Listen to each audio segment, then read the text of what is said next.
Assalamu alaikum wa rahmatullah. Ni ce Fatima Musa Magaji. Alhamdulillah ina godiya ga dukkan masu bani support ta wajen sharing videos ina ga mutane, kuma Allah ya sa mu amfana da waɗannan videos, amin ya Allah.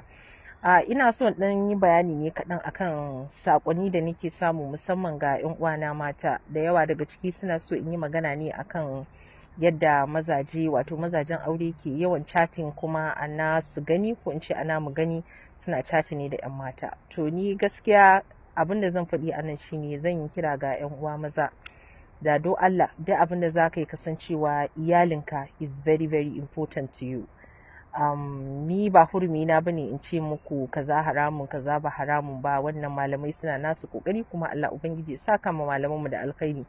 Amma ina so ku sani cewa duk abin da za ka yi ka ba ma iyalinka daraja. Gare ki yar uwata, ina so ki san wani abu. Na sha yi magana da yawa akan rubuce-rubuce na da nake akan Facebook a page ina. Ina ba wa mata shawara da ku yi kokari ku sa problems din mazajen ku a gefe. Wallahi tallahi tsakaninki da mijinki shine ki masa addu'a. Allah ubangiji ya gane da shi, Allah ya shirye da shi. Amma wai yadda muke so suna wasu abubuwan da ba mu so su gyara, to sai gyaran Allah. Dama shi aure da yake ibada ne, shedan ba inda ba zai biyo ya ga ya sa matsala a ciki ba. Mu dai kawai Allah ya ba mu ikon gyarawa, Allah ya ba mu ikon yin daidai.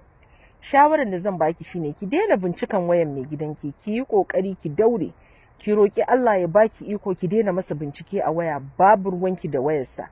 Wannan waya da kike gani ba irin sirrin da baya ciki. Idan kuma wani sirrin kika buɗe, to wallahi ta miki da hankali zai yi. Ban san yana yi ba, amma dai ina gaya miki ne. Ki yi ƙoƙari ki daina leƙa wayar mai gida. Na biyu, ki roki Allah ya baki iko ki jure ki daure duk wani abin da zaki ji da zaki gani. Na roƙe ki kar ki da ki bar wasu su zama su ne sanadiyar ɓata miki zaman gidan aurenki. Kar ki bar wasu su ɓata miki zaman aurenki. Kar ki bar wasu su raba ki da mahaifin 'ya'yanki. Kar ki bar wasu su raba ki da abin da kike so, kika ce kin ji kin gani kika aura kuka zauna.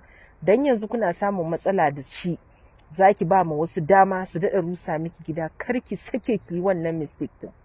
'Ya'yanki su zaki ɗaura a kanki, matsalolinsu addu'a, duk sujudanki ki gaya ma Allah, duk zuwanki coci ki gaya ma Allah. Amma ina baki shawara ya ke 'yar uwata, kar ki sake ki bar wasu da ke waje su ɓata miki zaman aurenki. Duk abin da zai faranta wa mijinki ki yi masa, in dai bai saba ma dokan Allah ba.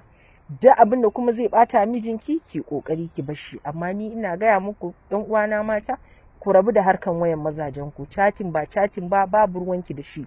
Dole zai ɓata miki rai, amma ki kokari ki gaya ma Allah ya baki mafita ga wannan al'amari. Allah ya taimake mu 'yan uwa mata, Allah kuma ya ba mu sa'a. Na gode.